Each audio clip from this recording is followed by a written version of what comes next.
My mom told me not to talk to strangers on the internet, and I'm glad I didn't listen. We are the Certified Noonas, your sisters in the love of Asian entertainment. Hi, I'm Amanda. I'm Jessie. I'm Natalia. And I'm Sky. And today, I would like to welcome any potential new listeners who are new to the world of Asian entertainment, because this episode is for you. Basically, we know that Squid Game, this little Korean show that has gotten insanely popular. So there's probably people out there having watched it and enjoyed it and thought to themselves, I wonder what other Korean Asian shows, Korean or Asian, Korean, Chinese, whatever, shows I might enjoy. And you're like, but who do I trust to give me this information? And, all of these recommendations seem sus because they're without context. You don't know these people. So today, we are going to introduce you to ourselves. And if you're a longtime listener, stick around. We go chaos. It's fun. We have a good time here. So basically, we're going to talk about shows that we like, Western shows that we like. We crazy that way. And then we're going to make some recommendations for if you like the same sort of stuff we like. Yeah, so I think it's going to be super fun today. And we've been at this Asian entertainment game for quite some time. Yeah. We should figure out our combined age sometime. We have a combined. I know that Jessie and I have been watching anime since we were wee little bairns. Tiny little lads. Wee little lads and lasses. I didn't realize how much Asian I watched when I was younger, but when I was in college in Canada, we have this channel called City TV, and they play a lot of it's in Toronto, and they play a lot of stuff. And I was when I got into my drama list and stuff, I was like, oh, I've seen that movie. I've seen that movie. I know that movie. Because I've watched all this stuff at midnight when I was doing homework in college and stuff. So I will admit that with the exception of when I was young and actually lived in Thailand and would watch the Thai television with my next door neighbor, if you've been a listener to this podcast, you've heard of my Thai neighbor who was wild and missing most his fingers. He was also my age, so it's not creepy. It's not a weird thing. He was a child as well. I did watch a lot of anime,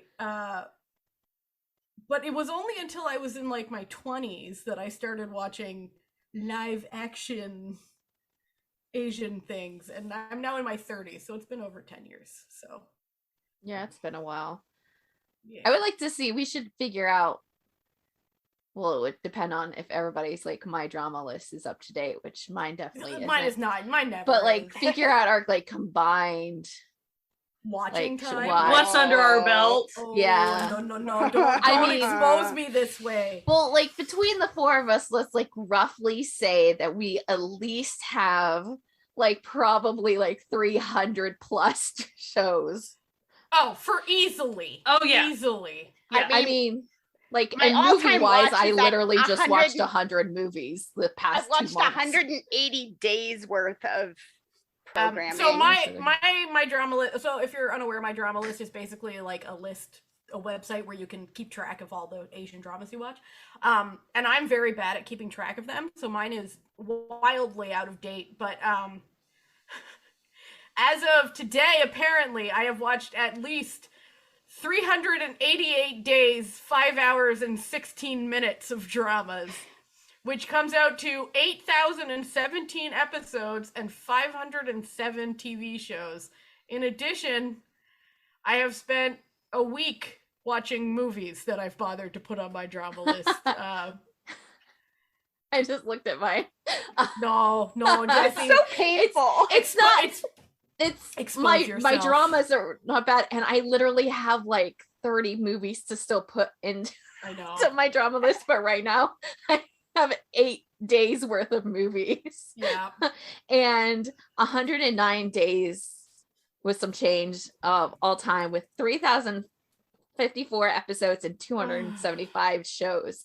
And that's not including, I don't put in variety shows that I watch, which could easily a lot. attribute for a ton of stuff, especially when I was first getting into K-pop, if Double S 501 was in a variety show, I watched all of that in like Yeah. 18 different parts on YouTube. Like that's Yep. there. Just it's a lot. Oh boy. Almost 500. I'm almost Sky at gonna- 500 shows. Sky, Well, Sky. yeah, I'm hitting close to Jesse on the number of dramas. So for dramas, 112 days, 113, closer to 113, honestly. And then 3-ish days for movies so far. Yeah. So we really do know what we're talking We about. do know we can say can do we're it. pretty expertive on Asian television at this point.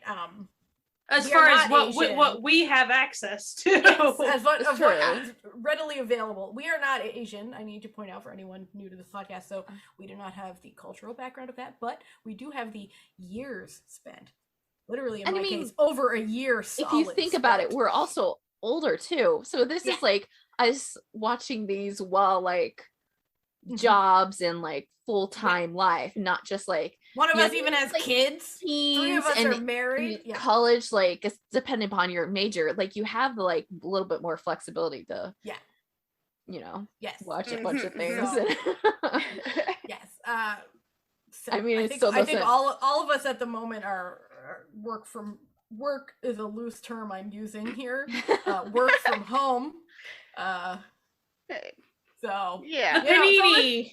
listen, yes, the panini has kept us all inside. So we are here to help you, my friends. If you are lost and just you're like, wow, they all just keep recommending things that don't seem to make sense based on what I like.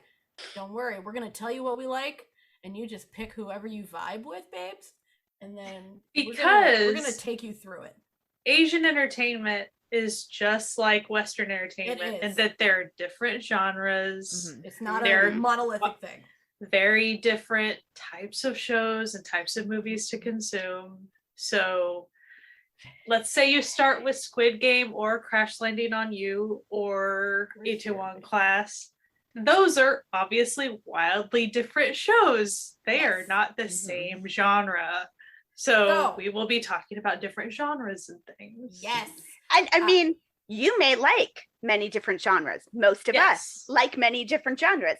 However, if you're just coming to like K-dramas through Netflix, what you're going to get is, wow, you like Squid Games? Then you should watch. And it's going to be like the silliest, fluffiest rom-com ever.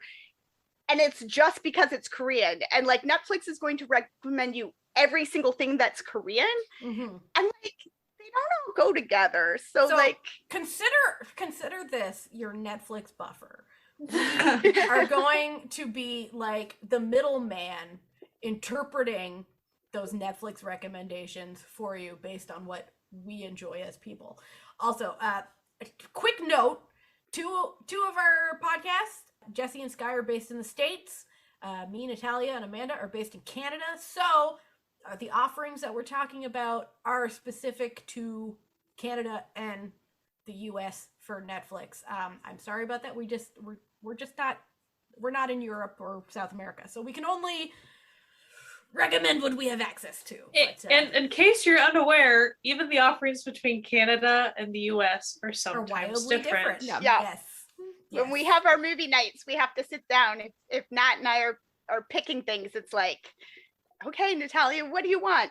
This, and this. And then Jesse goes, nope, none of them are here. No, We're like, I just remember once my mom was so sad because so my mom is from New Jersey, but she lives in Canada now, and she was visiting her mother in New Jersey, and she wanted to watch Downton Abbey, and it wasn't on US Netflix, it was only on Canadian Netflix, and she literally called me on the phone and was like, why? And I'm like, I don't know, Mom, you gotta You're like, take it up with now Netflix. you know how we feel. Yeah, you gotta take it up with Netflix, Ma. Like, I don't know what you want from me. it'll be weird because you're like, you can download episodes. And so Mhm. you're going on vacation to Florida or something, and you download episodes so that you can, and then you're over there and they're like, no, you can't watch this. And you're like, what do you mean I can't watch this? Because you've connected to the like airport Wi-Fi or Mhm. whatever. And now it's like, you're not in Canada. You gotta double check Bad those sucker. downloads. Yeah. But luckily, taking it back to the topic, Netflix does have a deal with several Korean studios, most notably Studio Dragon. So they do have Netflix originals. So those are everywhere. We can enjoy them all together. So first off, we're gonna talk about what our favorite genres are and like what sort of Western shows we like, so that you know what our vibes are to like. Who do you want to take's recommendations? You know, which one of us are you like? That's the one. Which one of us is your favorite? Yeah. Who do you stand? Which one is your Who do you bias? bias? Yeah. Which one of us do you bias? Let's go oldest to youngest. Amanda, take it away. What do you like to watch normally? And by normally, I mean Western, not normally. Yeah, what do you like to watch in the West? What in the kind of olden genres? days before Asian dramas, what did I watch? I mean, I watched a little bit of everything. Probably my favorite shows are things like Pushing Daisies, Buffy the Vampire Slayer, Firefly. I like a bit of mystic, maybe sci-fi fantasy type stuff, but also sports. And there's not a lot of like sports TV necessarily, but sports movies. I really enjoy sports based. Give me some Happy Gilmore and some whatever. Like I just dig it. So sports and rom-coms and whatever. A little bit of everything. How about you, Jessie? So for me, I'm a really big fan of the X-Files, Mhm, but mhm. that doesn't mean like I always go for sci-fi. So Yeah. I'm like mostly into like procedurals and crime dramas. I really like stuff that like has kind of like a formulaic type thing where like, like the X-Files does, where it kind of has, the monster sometimes, but then there's kind of sometimes things that carry on throughout. Also like things like Criminal Minds I'm really big on. I really love Buffy too, because I do like the paranormal type stuff. All the CSIs, NCIS, those type of dramas were just always the things that I watch, and I still watch them now. Crime procedurals, like especially when they kind of focus more on different aspects of crime. I don't necessarily like the crime dramas that focus on just lawyers or just police. Like Law and Order's fine, but for the most part, that's the legal proceedings of crime is not where I'm interested in. It's more of the kind of things that like they're solving through like either like CSI, where it's kind of like specific Science. Science and specific things, or then like Criminal Minds, it's like a different psychology and that sort of thing. And I really like kind of like that puzzle piecing mystery stuff. I also, because of that, I am also really big fan of like true crime stuff. So that sort of thing, like Dateline, it's what you can really find me watching. For me, I'm a bit of a entertainment hoe. I like everything, but if I were to narrow it down to like what really, grates my cheese, I would have to go with what is in a book genres would be called urban fantasy or urban sci-fi, which is basically like modern fantasy, like vampires, werewolves, aliens, but like I'm gonna be honest, I love me some CW trash. I love it. Love it. If you remember, like there was this, like I think it only lasted one season, this sci-fi show called Star-Crossed. That shit is my jam, where it's like hot teen aliens. And when I was a teen, Roswell. Oh hell yeah, Roswell was good. My jam. Oh yeah. I also, people who know me know that I am a huge Teen Wolf fangirl. I'm pretty much a missionary of Teen Wolf. I think everyone should watch it. I think it's the best. I like everything. Like Jessie, I like horror and crime and serial killer documentaries. Big on that. big on that stuff. Oh my gosh. And I love fluffy, cute, absolute nonsense. So just the cuter the romance, the better. I also am quite a purveyor of LGBTQ plus cinema and stuff of that nature. So I also enjoy, stories of people whose stories don't get told a lot. So I like everything, but if you're looking for like what show in Western terms would define my taste, Teen Wolf. Teen Wolf is Teen Wolf. Teen Wolf is the show that has everything I am looking for. You know what I mean? So yeah. What about you, Sky? For me, genre-wise, sci-fi, though I usually don't go towards necessarily hard sci-fi. I've always been a Star Wars fan. Space opera, yeah. Space opera, like on an entertainment level. For instance, I'm a big Star Wars and Star Trek, the original series fan. So like campy, I'm totally fine with campy as long as I'm entertained. As far as Western shows, Firefly was a big deal for me. Dark Matter was great. That had a really fun, so that had a bit of comedy, kind of like found family stuff. It was very, very fun. There was a lot of mystery to it though, because like they all lost their memories. So like that was a huge deal. They didn't even know their own personalities. They had to just figure all that out. So I really liked that. I was raised on just a lot of vintage TV. So like I Love Lucy, Get Smart. Those are cute. So I do like comedy. I'm kind of picky with it, I guess, but like if comedy hits me right, I really enjoy it. For instance, in college, I was huge on The Office. So like I'm kind of all over the place with that. But so I like sci-fi, but usually not the really dark stuff. Space opera. Fun stuff. Sense8 is the most recent thing I've watched, like newer love that I really enjoyed. And that's definitely not on the lighter side necessarily, but they still have funny moments and things to where you have a break from the intensity a little bit. And I appreciate a good rom-com.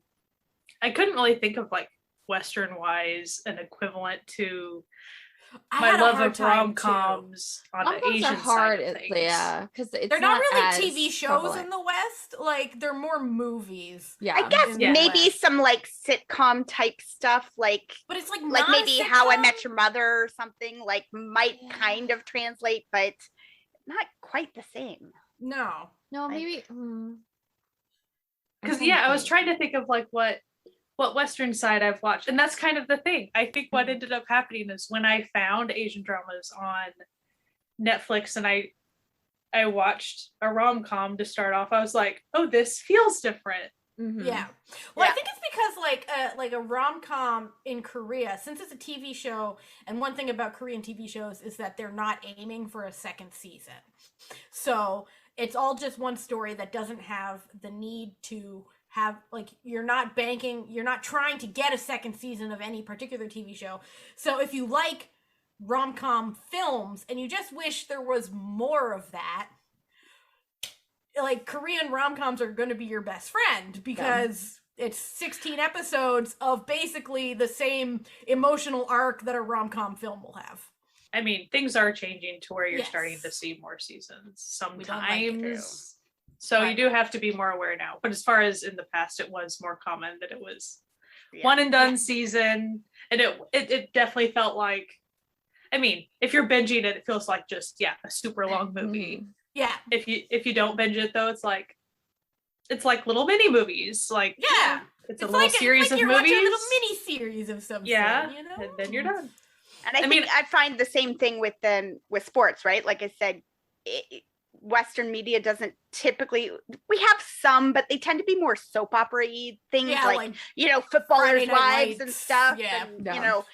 But like not that sort of fun sports movie kind of concept. And not with the, like the underdog team does good. Like that's less of a. Asian dramas have all kinds of dramas about sports, about the newbie player on the team, or the team that the sports department's going to get cut because they're so bad, but the It's just like new your coach is classic- going to bring it, Yeah, Mhm. I Your love it. classic campers. Your classic campers. I just realized for me, so right before I found my first Asian dramas on Netflix, I was into a Hallmark show.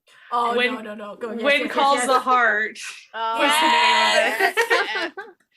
yes. And There's it's- something I nice mean, about it's- Hallmark stuff. Well, I guess romancy Hallmark. Hallmark would be like the closest The to rom-com. rom-coms if Yeah. you're like into that, like, because I personally don't like rom-coms, and I do feel that like my tastes are a little bit more closest to what Western has and Korean Mhm. has. Like there's not like much kind of No, not Yeah. big different. Like there is Weirdness into it. differences, but like the differences lie in that like you can have like a really intense criminal drama that is only the 16 episodes and then it's completed and done, and you're not like constantly having like a new big To bad one-up- like Bones one-up does, yourself, like yeah. that sort of thing.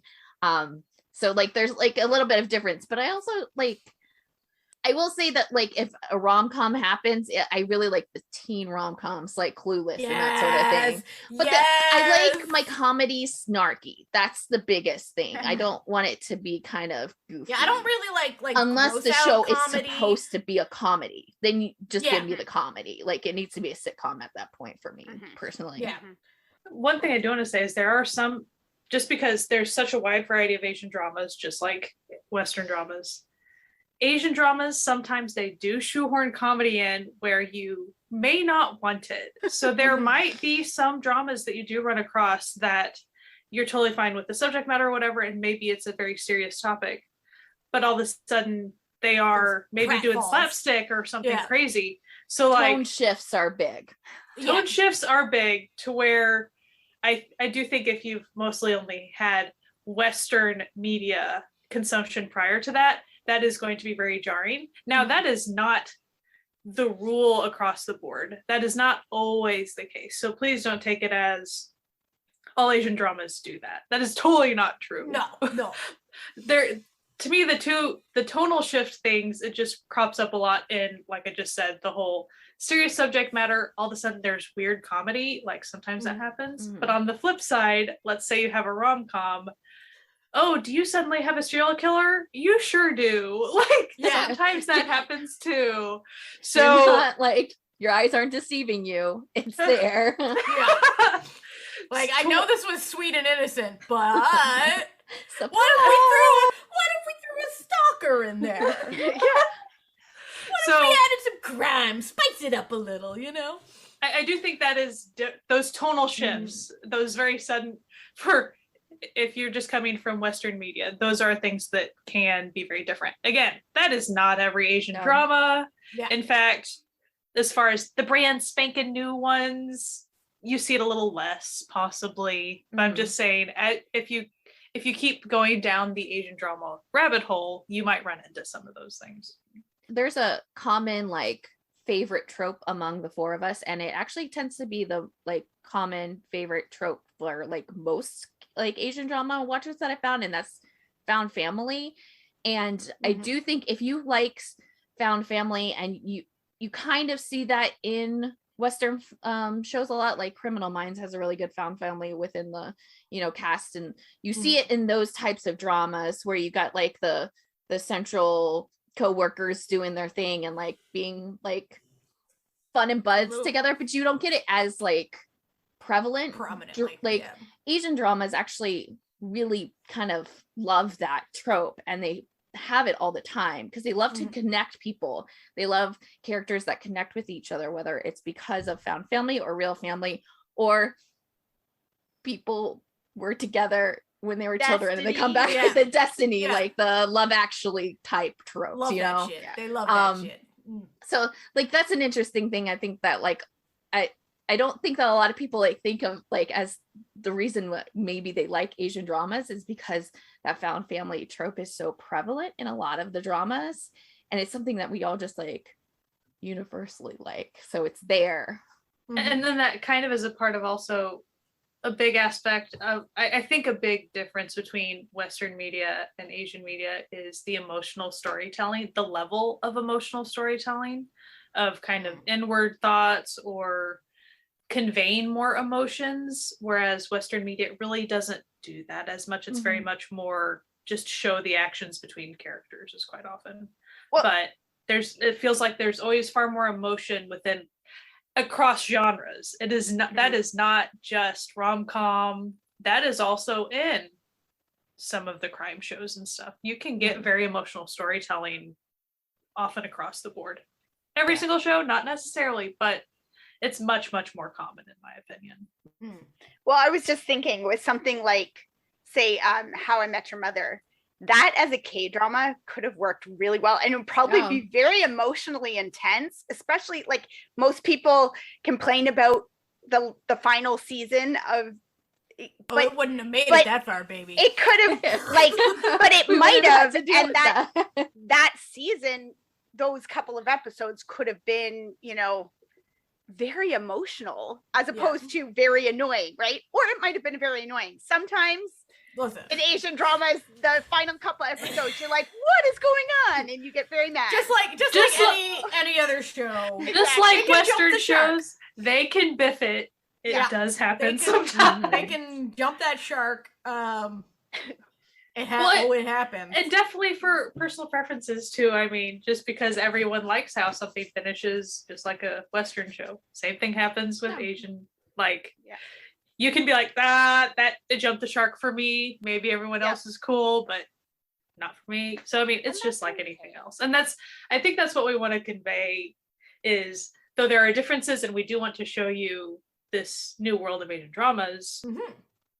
The similarities, and as far as how you approach them, there's no difference to really approach it all that much different than you would Western media. As far as your preferences, your genre preferences are probably going to translate very well. That's and like with things like sports movies and rom-coms, you may find that you've actually got this whole new opening of stuff that you don't see on TV normally for you, but out there it's very common. It's waiting for you. And Netflix is a good jumping off point because it's so widely available, and so that all of the shows today that we'll be recommending are on Netflix. So this is as a of Netflix like today. As of the day that this comes out, these are still on Netflix, either in Canada or the US. Like, if you're listening to this in November or we have 2022, like we have no guarantees. We're doing our best because even as we were assembling these lists of like what we recommend and stuff, we were realizing, that favorite of mine that I watched a couple of years ago on Netflix, it is not there right. It's not there right now. My starter drama is gone. My favorite drama is gone. Like, it's but rough. it could come back. We never know. We never know. So anyway, let's start with rom-coms. So we talked a big game about rom-coms. And I know that one of us doesn't really watch them, so she has watched a total of one rom-com on Netflix. Well, so, I've watched, but I'm not gonna like pick those. So, no. So, Amanda, explain your choice, your rom-com choice. Tell us what it is. This was a hard one for me because I do generally like rom-coms. So I was like, should I pick this or this or this or this? Yeah. So I went with Love Around. It's a Taiwanese drama. It's a little bit older, but it's so good. It's so cute. The main couple is just adorable. Pretty much everybody is likable. Okay, I gotta be honest, it's been a while since I've watched it. So like, I can't remember all the details, but like she is like a radio DJ and I just, off the top of my head, I'm just seeing the credits and there's like polka dots and it's cute. And he is the son of like a reformed gangster boss. Yes. It's charming. It's just very so charming. It was one of the first few Asian dramas that I watched on Netflix too. It was a good time. It used to be one that Netflix really pushed. Like, heavily suggested back then. You've watched a couple of Asian dramas. This one, do it now. And you'd be like, okay, all right. And this was the second show that the couple made together, like the actors. So it's like they were familiar with and they're both pretty popular actors and easy on the eyes and fun. It's silly just and fun, cute. and it's got that a little bit of that found family set up in the radio office at the radio station. The struggling radio station. That, you know, needs a little, how are they going to survive kind of thing, and, you know, not wanting to fire any of your friends and all that, like, but it's just cute and sweet and fun, and, you know, plenty of episodes of.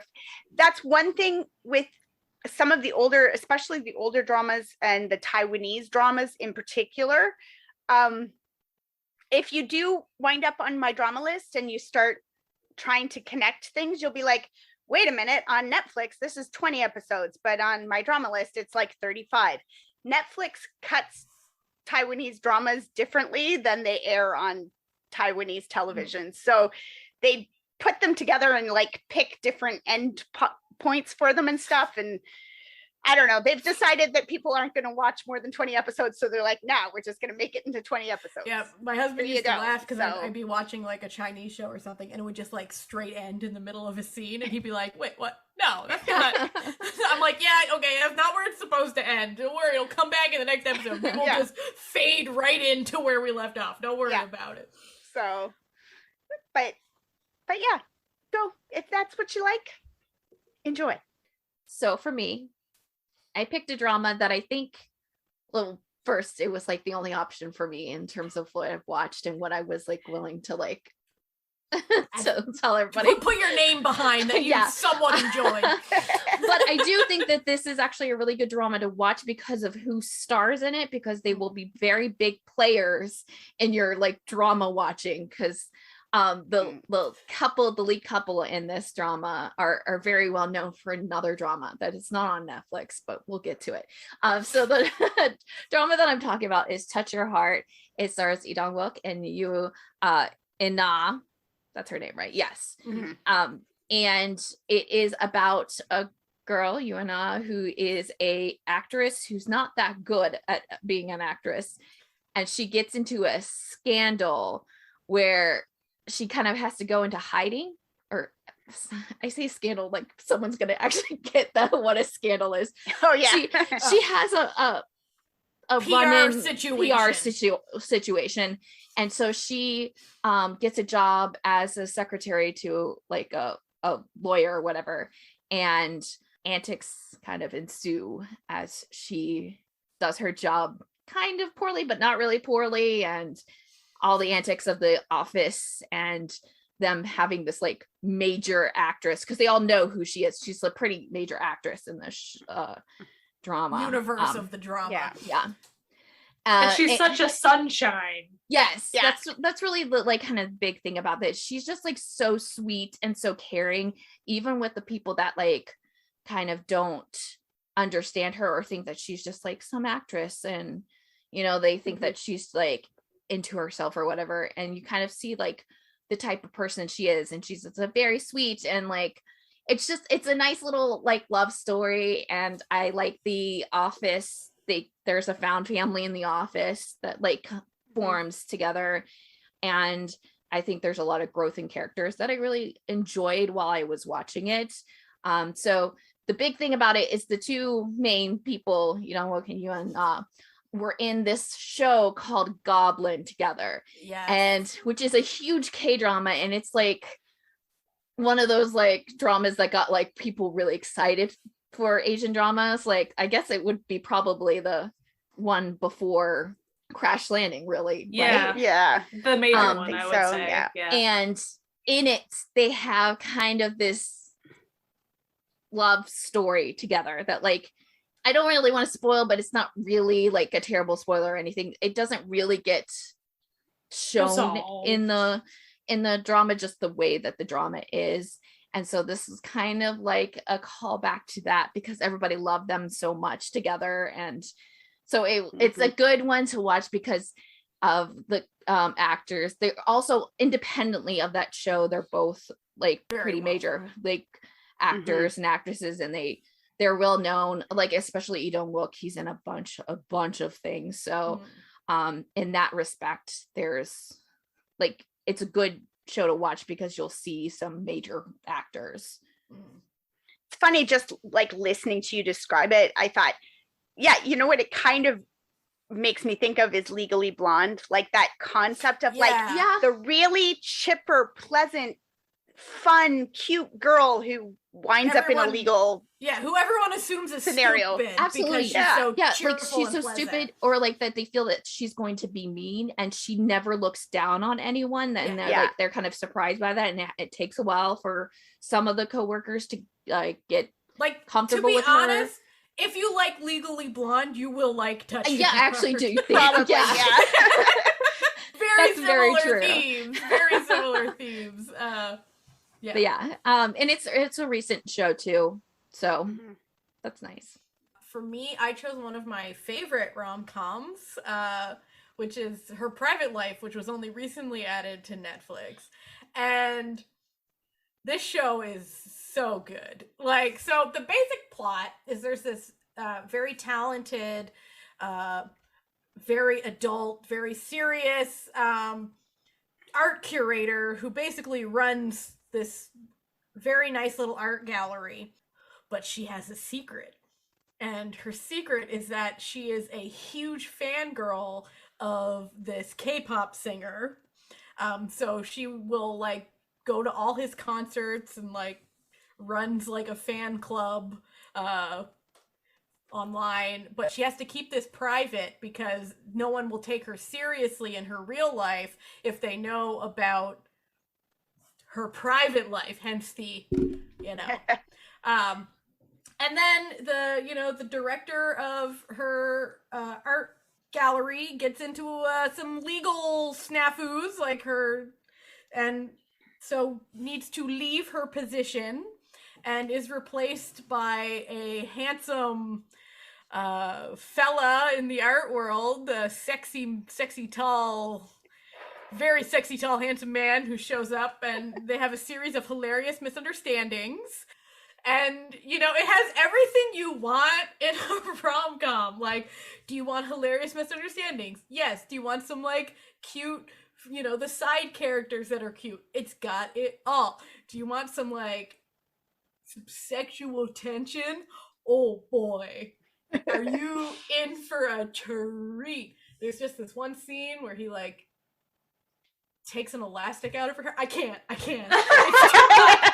Like, and this is important to note that unlike Western shows, they don't show a lot of sexual content on Korean television.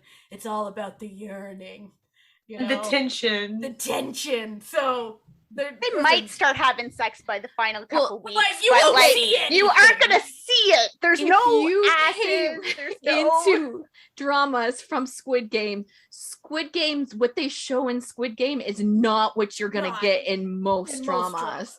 That is not a sex scene you see ever. No, that's not a thing in most dramas. Just we're warning you now. Difference between a Netflix show and network. So Her Private Life is network, but it is for network is pretty spicy. Okay, but that's not saying much. But no, it's real good. The characters are just great. Like, it has a good story. It's wonderful. Even the way they treat her quote unquote private life, her fandom, things like that. It is very. As fans of K-pop things, it really does hit close to reality, and it's the way it's very respectful in things. So don't think that it's too they don't make her out to be a caricature because she likes a K-pop idol. It's just like she has a fun hobby that consumes a lot of her life, but she's still a responsible adult. So seeing a female be able to have her hobby and also have a career is a great thing. Very successful career at that. Like, she's well known. So what about Sky? Give it to us. I know you went with a slightly different route. So my pick is really different. People probably wouldn't really think this when they think rom-com, but I will explain. So Hyena. Overall, I would describe it as a fairly intense, it's about lawyers. One of the female lead is very she will fight people like physically and wears tracksuits. She's very rough around the edges, kind of purposefully, so she can deal with things, kind of lowest of the low type people. And then you have the uppity ladder climbing male lead lawyer who, upper crust of society type thing. A lot of it does take place law office, courtrooms. That is definitely the setting that you are dealing with here. And that is most of it. However, their relationship from square one is a very big central part of the show throughout. Not going to give anything away there because even from episode 1, it's very different. Their plot is very, very different. But the show itself also has a fair bit of comedy in it. There are lower toned situational things that are very funny, but they also do probably once an episode at least. And usually her character is the one that kind of kicks it off. Pratfalls, or they do go over the top with the comedy. I found it really enjoyable. It wasn't too much for me, but it's definitely, if you weren't prepared for it, you wouldn't think it was appropriate necessarily within the intense highly professional law office situation. All of a sudden you're having her, make a funny face and like run across the room. So like, that's why I'm calling it a rom-com, because it truly is. And it's probably not something, I'm not sure that you'd ever be able to see that hit quite right on Western show. Like it doesn't, I don't feel like they'd pull it off quite the same. But I really, really enjoyed it. The actors had really great tension. They played off of each other really well. They're both in a lot of other Netflix shows. Like they're both very, very good. So you will see, like if you start watching other things like Kingdom, like you will see these people again. And it's nice to see this side of them. So I really do like, I highly enjoyed it. It's one of those that I know I'm actually going to rewatch sometime. That's why I'm recommending it. It's not necessarily for everybody, just like any of these other ones, but it hit a very interesting tone, and there's some found family things, and joining forces is always fun. So, but I'm really big into enemies to lovers, like, and that is how you talk about the plot. So, yeah, good times. So that's my very, very strange rom-com pick, but I do think that that's probably where you should put that show, because I'm not sure it really fits anywhere else. Yeah. If it was rom-com to you, then it counts. Listen, You've backed up your choice using. Well, there's definitely enough calm in it, and definitely enough rom in it. So there you go. If the Mummy can win rom-com bracket, hey, The Mummy, like. Listen, the Mummy's a good in every great- genre. The Mummy should win in all the genres. The Mummy should win everything. Got it. If we are talking about like, what movie would define Natalia's taste? The Mummy. Brendan Fraser's The Mummy. Speaking of that sort of genre, we're now moving into sci-fi fantasy. So we all have our some sci-fi fantasy. If you like the old sci-fi genres, the old fantasy situation, what might you like? Amanda, take us away. Again, had a lot of choices, but I love Mystic Pop-Up Bar. Like, absolutely loved it. It's gorgeous to watch. Her costumes, like, she plays a character who is centuries old, and she is not willing to give up her hanbok, which is like Korean traditional dress, but she like makes it modern, and it's so cool to watch. Her outfits are adorable. Just the scenery, the sets, everything is just pretty and interesting. The basic premise is that this woman is she died, and she has to save other people's souls, sort of. Like, she has a number, I think it's 1,000 that she has to reach, where she has to help 1,000 people in the world. And they've decided she's getting lazy about it. The afterworld's like, nah, you gotta pick things up, speed it up.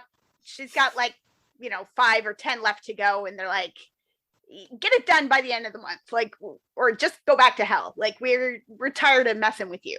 So the way she meets people is that she runs this pop-up tent bar, which is very common in Korea, these sort of corner tent bars, and has her trusty sidekick who cooks the snacks and the meals and stuff. And then she meets people and she goes into their dreams and figures out what it is that they need in order to be fulfilled, in order to put aside their grudges or whatever the struggle is that they have in life. She helps them. And so there's a lot of interesting bits with these dreams where they're not quite like, they don't quite make sense, but she makes it make sense. Or there's found family.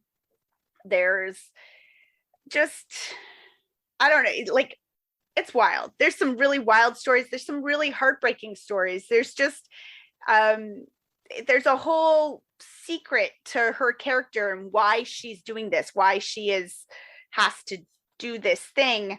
And as it unfolds, it's just so sad and heartbreaking. And so you also get these historical scenes of what her life was like back before she died and stuff. And it's a really good story. It's really just complete, which is nice. So it didn't leave you hanging at the end. It just, everything wrapped up exactly wrapped up. You weren't like, what?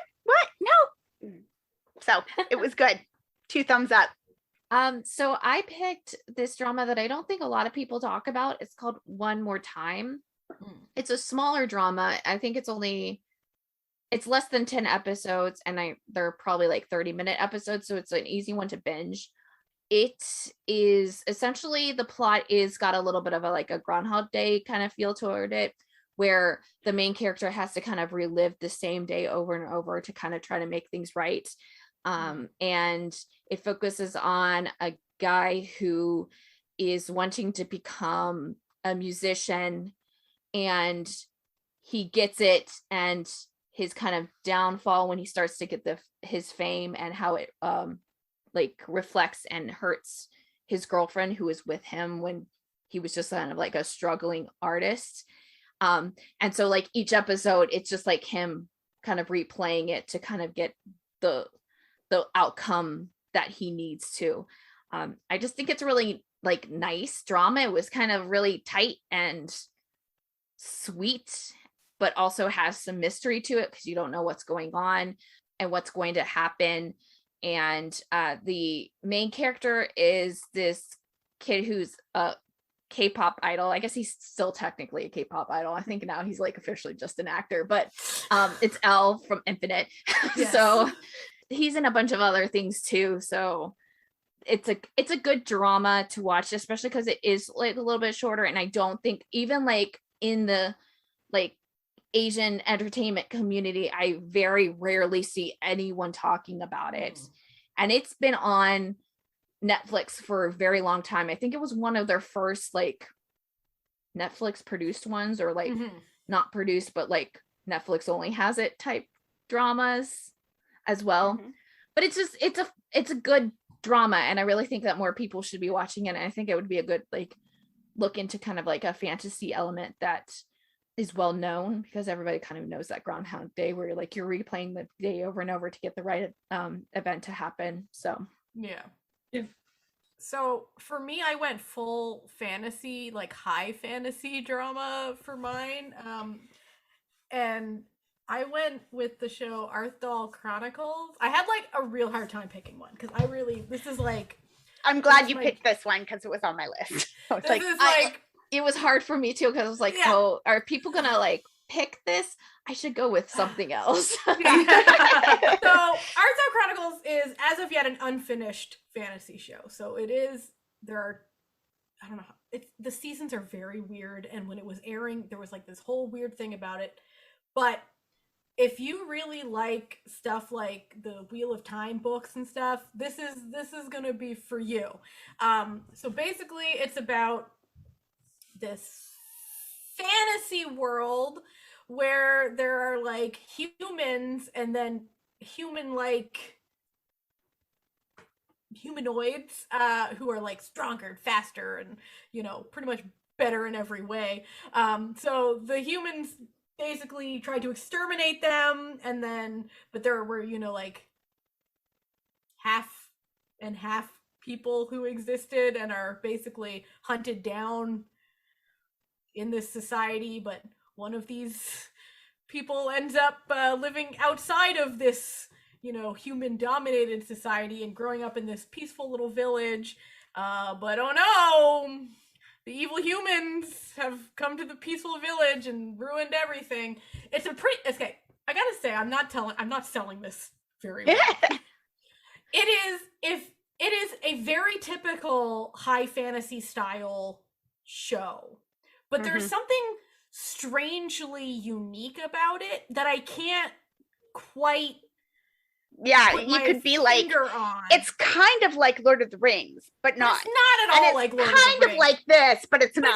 It's and it's kind of like it's got everything you want in a fantasy. It's got like magical powers. It's got, like mythical creatures. It's got blacksmithing. Do you like blacksmithing? This show's got blacksmithing. It's got political intrigue. It's got beautiful cinematography, incredible makeup and costumes, gorgeous wigs. Beautiful, absolutely gorgeous wigs. Oh, it's got that beautiful good twin, evil twin situation. It's got everything. It's got everything you're looking for in a fantasy show. Hopefully they are going to make the third. I want to say third. Is it the third season? The final season. We're gonna call it. It was kind of like one season that they chopped into 3 parts, and then they So it really, if they don't, this is a pandemic situation, but it does end on a note where it's like you're not gonna be like, well, if there's never another season, I have wasted my time watching this. Like, no. It's fine, but you're just like, I really want to sum this up. But Ghost Guy, please help me out here.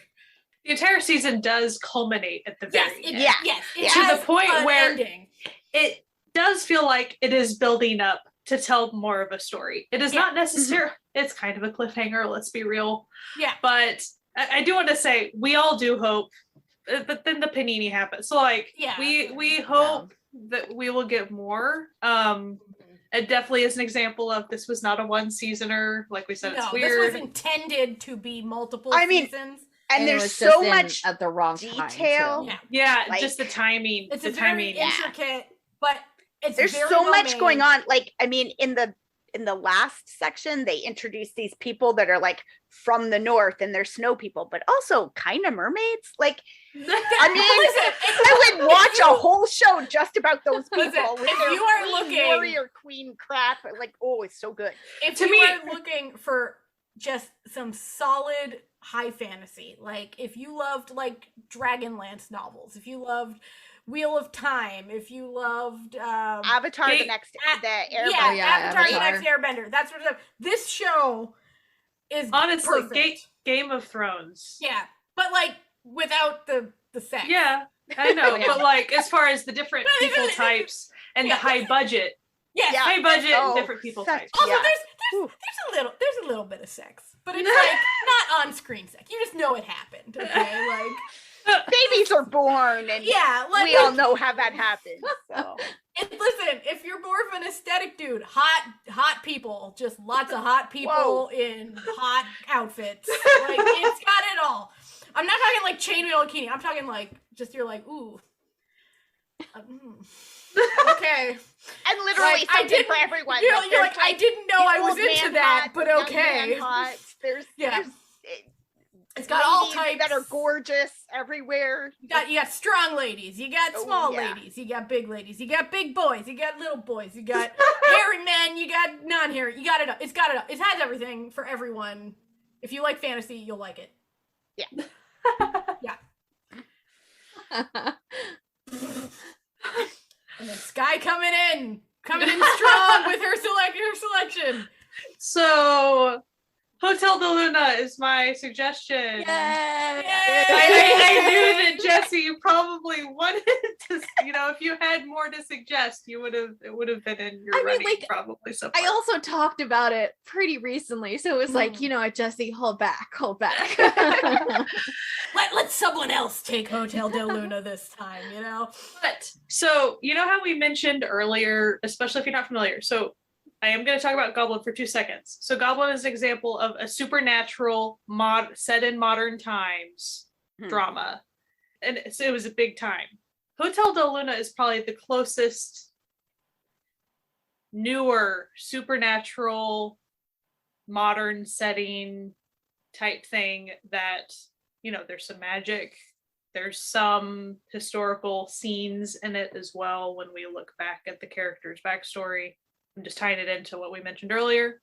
Hotel de Luna is very different from Goblin, though, in the fact that it centers around a supernatural hotel that exists to help guide people their last step before the afterlife. And if they have incomplete wishes, essentially, or incomplete needs before they do choose to go to the afterlife, helping them fulfill those things. And sometimes that's a very sad thing. Sometimes that's a very happy thing. But having a space to work out those wishes to the point where, since it's a supernatural type hotel, you might have an entire beach in a room because why not, right? Even the people that work in the hotel have backstories, and you see those and why they're working in this hotel and why they still haven't chosen to go to the afterlife and things. And then the main characters, the central character is also a superstar in the Korean music world as well. Her name is IU. She's great. Go check her out. She's also a very popular Netflix. She's gonna make more appearances today, probably. Like she's she's around. She's great. Her character is very fascinating. And she is definitely the one you see a lot of her backstory in the past as far as what happened to make her the person that's taking care of this hotel. And she is also not a typical character. She's not necessarily sweet or, she's kind of selfish and things like that. And you see why and the things that she's had to go throughout her very, very, very long existence and dealing with people and dealing with a lot of betrayal and things like that, to where just every aspect across the board is great. There's some small arcs in every episode. There's longer arcs with her character and trying to unravel as far as, they show some of her backstory in the beginning, but they definitely don't show all of it. So that's a slow reveal as you continue to go through. So it's really cool. Another big budget, very slick with all of the costuming is glorious. Her outfits are unreal. Oh man, when it was airing, she had like an Instagram that like would show her like nails because her nails are different every episode. Yeah. So good. And then just the set, just props, all of it is just really, really good. Storytelling's great. So I really recommend it.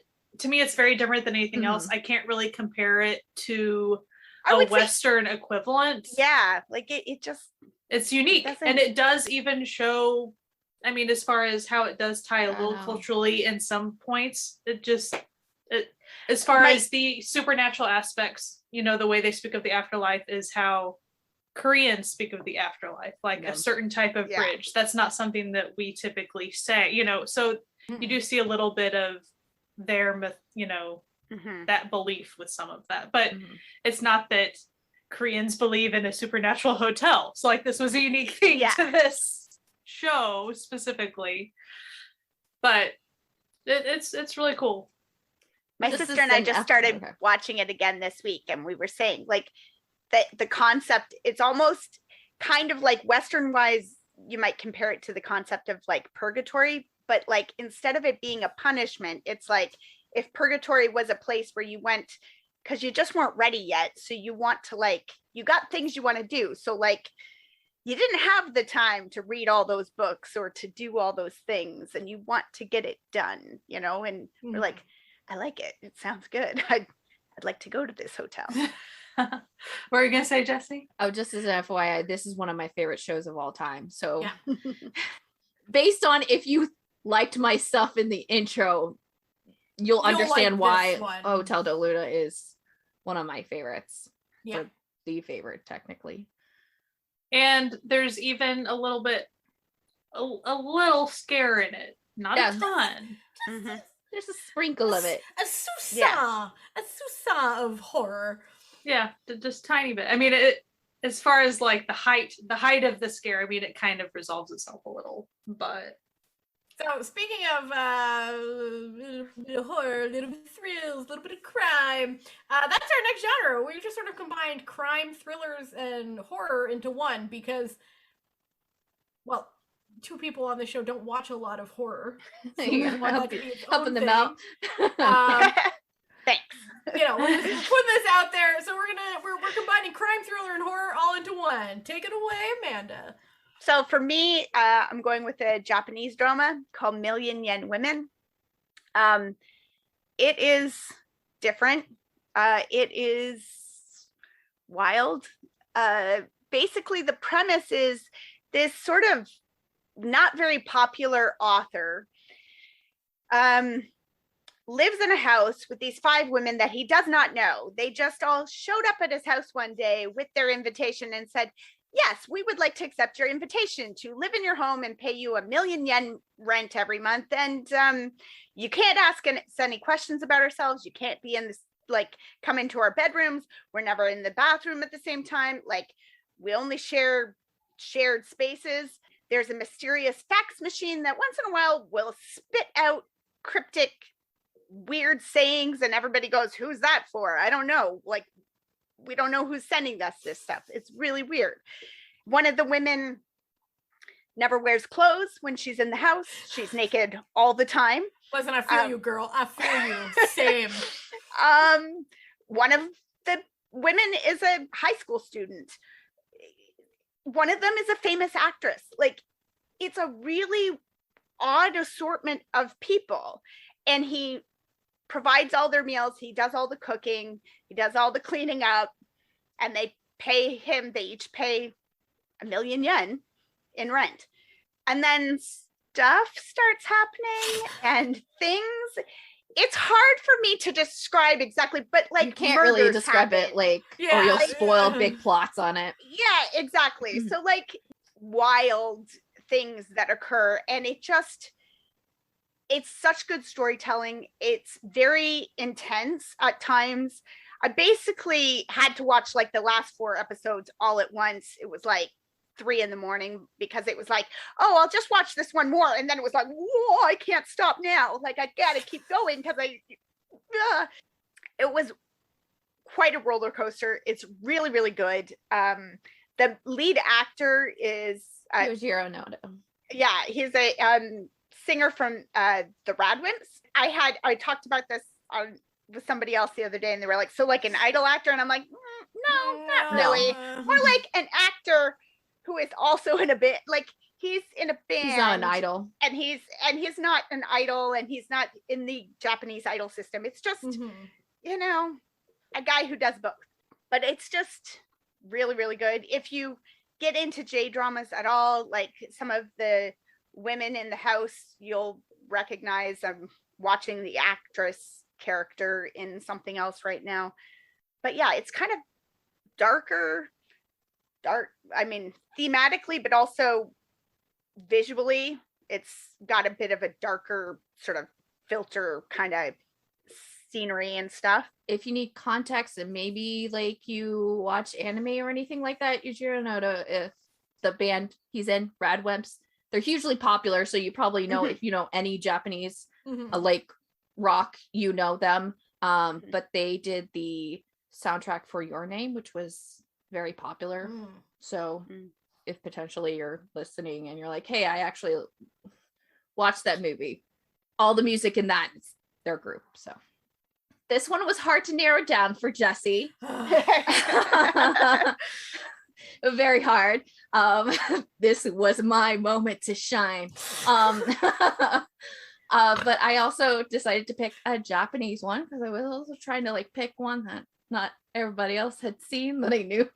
So it was like helping you out as well. And it's a drama called Switched. And there is a huge trigger warning on Switched. It does contain suicide, and it's part of the very big plot of it. So essentially what happens is it's about these two girls, one who's really popular and is well off, has a great family. The other one is completely opposite. She doesn't have all that. And she's so obsessed and mad that this girl has what she doesn't have. She finds a way to change that, and doing so, the way that she can do it is that she found that if you commit suicide in front of the person, you can switch bodies. And so they switch bodies. So it has a little bit of fantasy element, but it is a thriller. It's dark thriller because you don't know what's going on. You don't know how far the girl's going to take everything. You don't know like anything that's going on.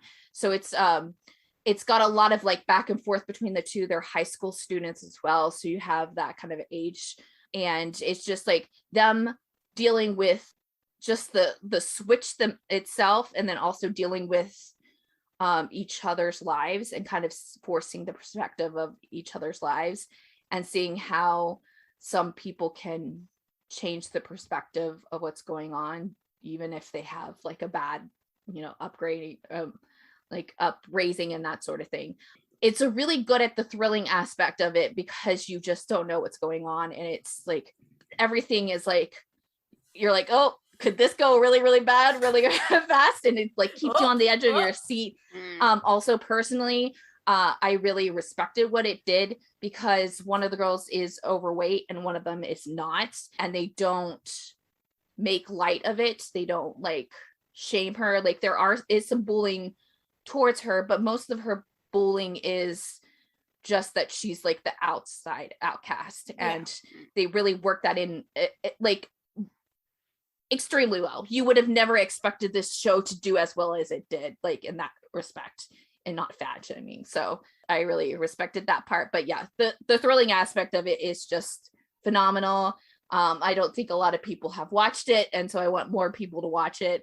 Netflix doesn't have a lot of J-dramas, which is going to start to change kind of, hopefully, possibly, but more eyes on J-dramas mean that like Jessie can have more J-dramas in the future. So that's why I'm forcing you to a J-drama.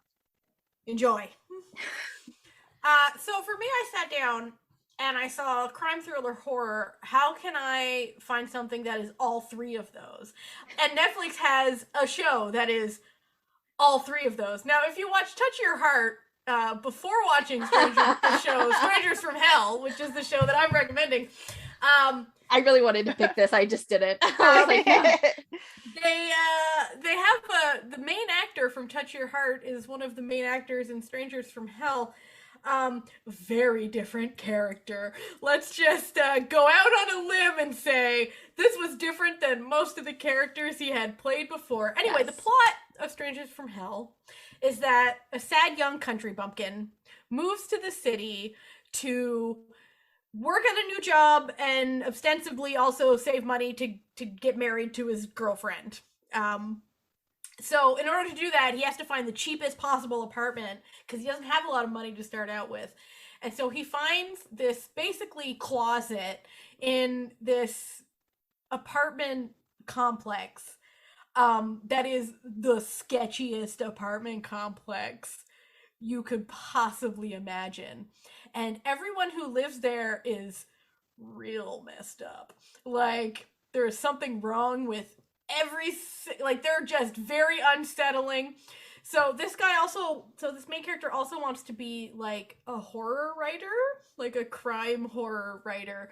And so there's like a bizarre sense that you don't know if this is actually real, but it's also very real. And he becomes sort of the target of all of these people living in this apartment building. Oh, this show is not for the faint of heart. No. The show is very messed up, very dark, very violent. Extremely suffocating. You feel claustrophobic watching this show, but it is also incredibly good. And that ending, though, it takes you on a wild ride. Okay, Is it a like Netflix original or is it a network not, show? No, it is an OCN show. OCN. So OCN, if you're not familiar with Korean dramas at all, OCN is a cable network in Korea that makes a lot of like violent horror shows and one rom-com, but we don't talk about that. They tried something, but which that rom-com I think is on Netflix. Which I think it is on Netflix, yeah. But they focus mostly on like serial killer stuff, crime dramas. They're also like, their big thing is that assassins. they're more cinematic. They're making movies essentially out of their dramas. So the dramas are usually slightly shorter. Like they're, instead of 16 episodes, they'll be like 12-ish episodes, but they're usually very high tier, very high quality. And this is way up there in their, they were doing something. Like, it's just, it's got it all. Like if you like serial killer, like violent crime, like but horror, but scary. Yeah, it is a horror show, which is also a crime and a thrill. Oh, you get, listen, if you like jump scares, you're gonna get jump scared. If you like psychological thrillers, here it is. It's perfect for the spooky season. Like this is the perfect Halloween watch. You don't feel good after watching it, but you feel like really satisfied in the horror that you just watched. Talia started out by saying, she likes everything, and then she's giving you everything she's picked so far is it has everything. It has everything. Like if you were looking for crime, if you were looking for thrills, if you were looking for horror, Strangers from Hell, from beginning to end, it's got, I will say, it does have a bit of a slow wind up, but it's a slow wind up that pulls you along, and you're in it like, I don't want to be going until, here. Like, I don't want to be going this way, and then suddenly it's like you're in it, but you're too far in it now. Just like the can't get out. It sounds like you're in a roller coaster, like you get, the bar comes down and you're going a little. Yes. Except there's never, it's a constant going uphill on the roller coaster until the very last episode, and it's complete down. Yeah. And so you and the character are, like, the main guy are on this same horrible journey together, where the further you go, the more you want to get out, but the more you can't, because you need to know, like, what is happening? Like,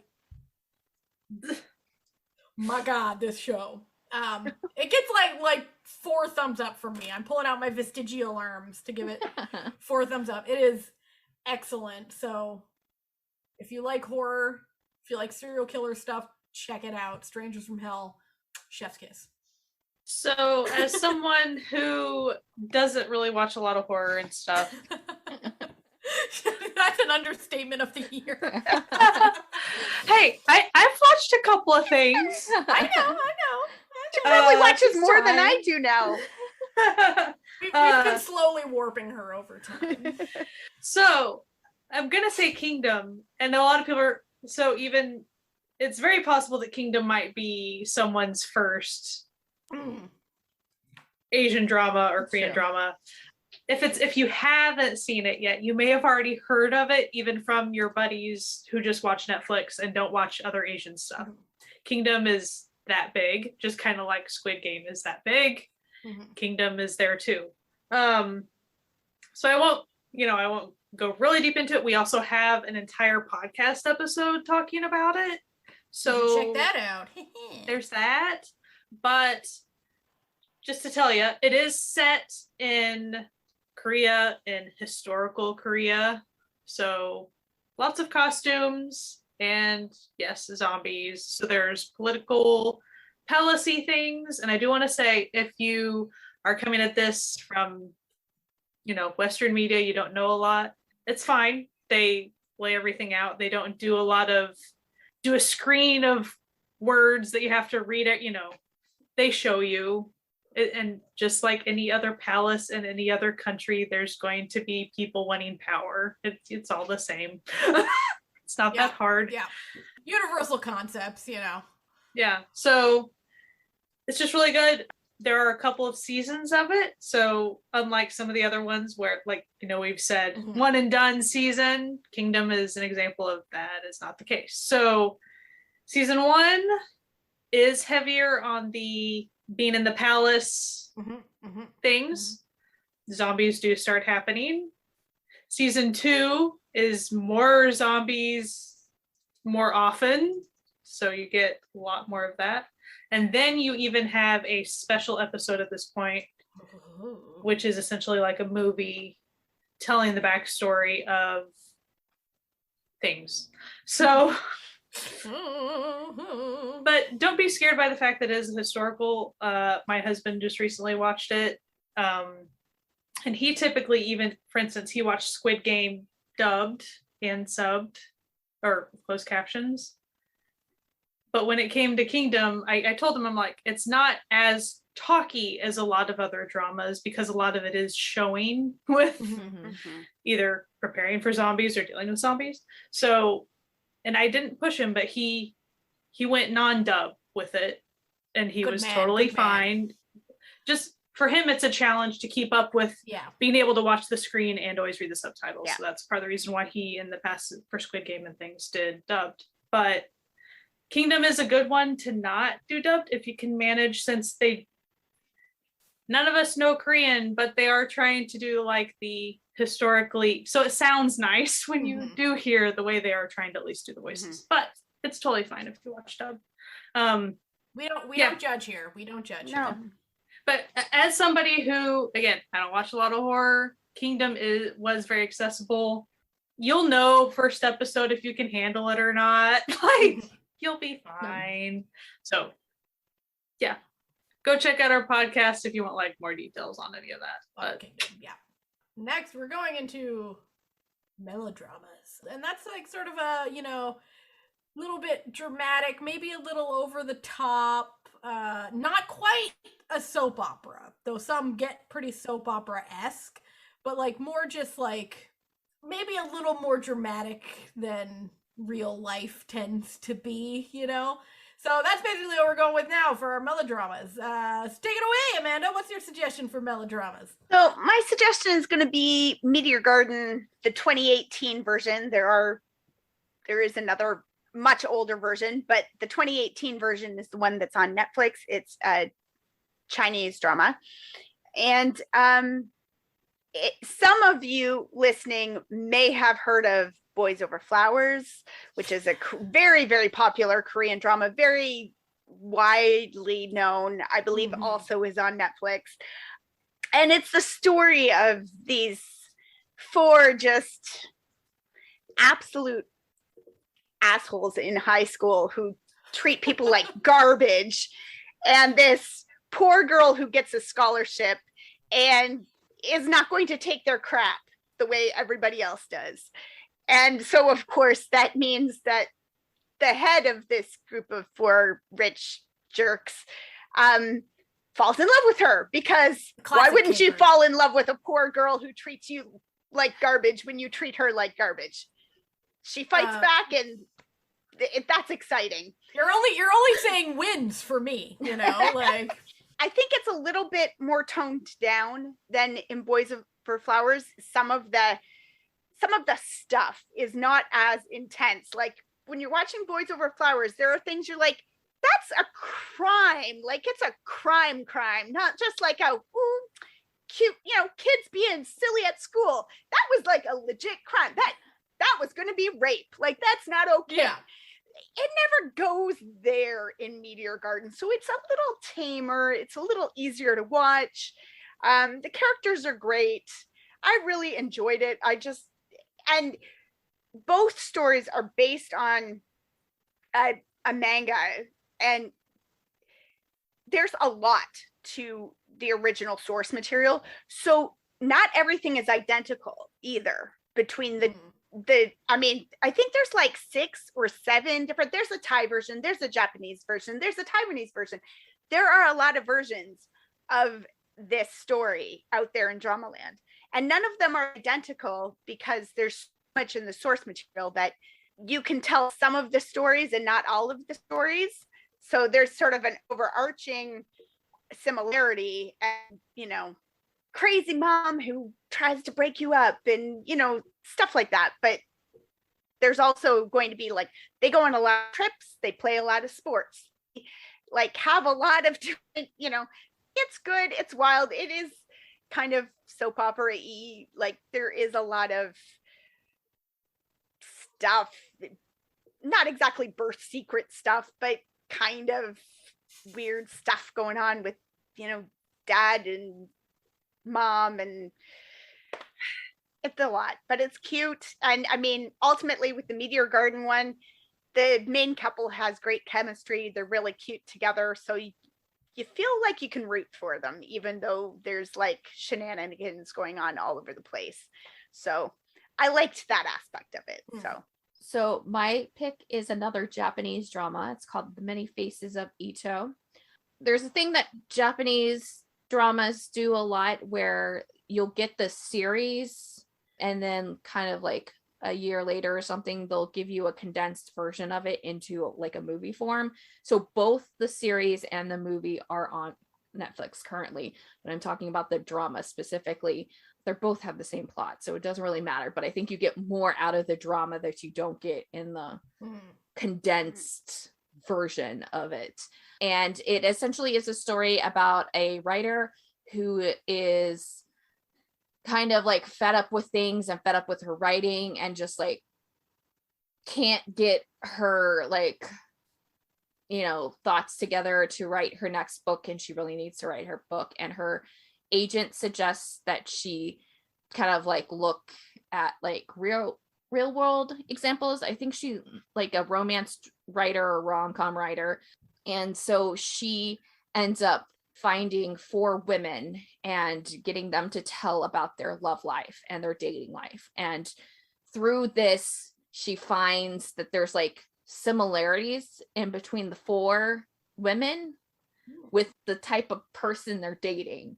And so the like episodes are like focused on that and kind of like her figuring out this thing while also kind of like writing their love stories into this novel.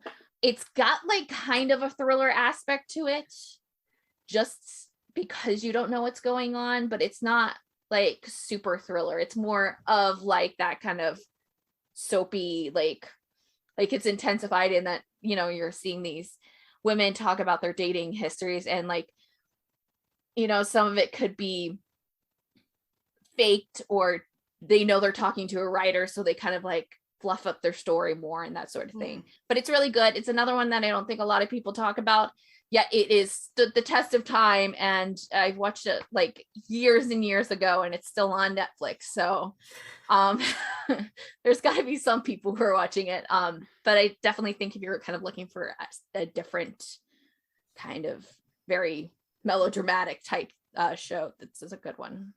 Very cool. So for me, I'm going into a new country now. It's a Thai show called Innocence, Bangkok Love Stories. And it sort of has like the same sort of format that something like Love Actually, the movie, has, where it's like a bunch of different stories that are just loosely interconnected. And so, you know, there's one about this woman who runs a restaurant who, you know, falls in love with a much younger man, so that's like a big thing. And then there's another one about like, you know, a gay man taking care of his dying mother, you know, falling in love. And it's that sort of story where it's a little over the top, like you're just like and it is part of a series, so which is the Bangkok Love Stories series. There's several different versions. So there's like this one, there's one called Plead, I think. So it's like a series of like mini series sort of situation. It's very well acted. It's beautifully shot. Now, a lot of Thai shows, there's a genre of Thai show called a licorne, which is what you would see as like a soap opera.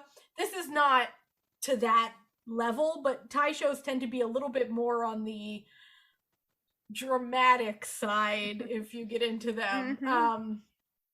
But this one it's light on the melodrama situation. It's really well done. I really enjoyed it. I don't know anyone who has watched it who didn't like it. Yeah, I watched it. It was good. Yeah, I enjoyed it.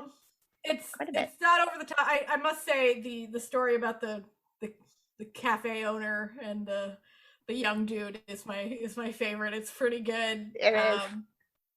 It's a nice situation. Yeah, like I don't watch a lot of like melodrama stuff. Well, okay.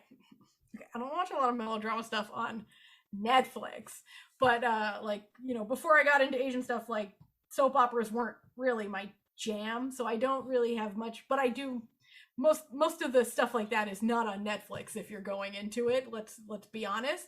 But this it's good, and it's not soap opera-y, so it's dramatic but not over the top dramatic, if that makes sense. It's a good show. It's a good show. Thumbs up from old Natalia. What about you, Sky? So my recommendation is definitely on the scale of dramatic. It is very far from soap opera-y or Makjang type things, but it is Tomorrow with You, and it stars Lee Ji-hoon and Shin Min-ah, and those are two very popular actor and actress. They're in a ton of other things, even on Netflix or elsewhere. You'll see them pop up again if you start getting into things. But the reason why I'm putting Tomorrow with You in this category is it is not a rom-com. It is a romantic, dramatic story. There is actually time travel in it, so I could have shoehorned it into sci-fi fantasy, but the crux is really how the time traveler person, deals with relationships and his life. And there's definitely, there's sadness to that. There's complexity to that. And there is, there are cute moments as well, but there's really not comedy in it. So that's why this is not a rom-com. It is more of a melodrama when it comes to how it handles relationships and the way it looks at life, though of course it's highly fictitious with the time travel. But the dramatic moments hit pretty hard. So that's why it's squarely a melodrama, I would say, because the sadness is there and it lingers throughout some episodes and stuff. So that's why, but it's great. I mean, the way the time travel thing happens and the way you're kind of guessing for a while, trying to unravel exactly what happened, and because you want things to work out. But I think a lot of people, like, even if you're not, I'm not saying watch it even if you don't like romantic stories. I would still, maybe only if you're into romance, watch it. But it's a good one for if you don't really want rom-com-y. If you're looking for more of a dramatic story or a more serious look at relationships or something, I do think I can't say it's realistic because time travel, but they portray relationships themselves. They portray relationships very well. And again, how I mentioned earlier this podcast episode about good emotional storytelling, to me this is a very good example of that, without it being uber heightened. So it's not the uber heightened of the soap opera type drama. It is just the mellow, trying to portray relationships realistically and emotionally. The actor and actress, they're just top notch. Like they're really always good when you see them. So so that's our melodramas. We're nearing the end. We got two more things. One, we got historicals. So if you like a good historical drama, you like a good, maybe a nice historical fiction novel, we're here to help you out with what you might enjoy. Amanda, take her away.